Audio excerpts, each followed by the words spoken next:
19 నుంచి 24 వరకు విధ్వంస పాలన మనం చూసాం. మన సిబిఎన్ పై ఉన్న వ్యక్తిగత కక్షతో అమరావతిని చంపేయాలని చూశారు. ఒక్క ఇటుక కూడా పెట్టకుండా 3 రాజధానులంటూ 5 సంవత్సరాలు గడిపేశారు.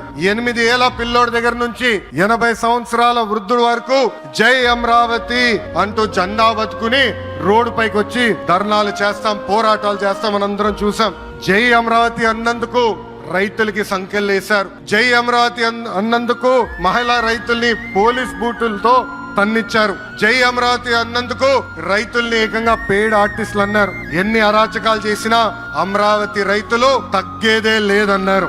1631 రోజుల పాటు అమరావతి ఉద్యమం కొనసాగింది. 2070 మంది రైతులు చనిపోయారు. సుమారుగా 3000 మంది రైతుల పైన ఆనాటి ప్రభుత్వం దొంగ కేసులు పెట్టింది. ఎన్ని కుట్రలు చేసినా జై అమరావతి అన్న నినాదం ఆపలేకపోయారు. అయినా ఆపేదానికి పీకేదానికి అమరావతి ఎవరో ఇంట్లో పెంచుకున్న మొక్క కాదు, జనం గుండెల్లో దాచుకున్న ప్రజా రాజధాని.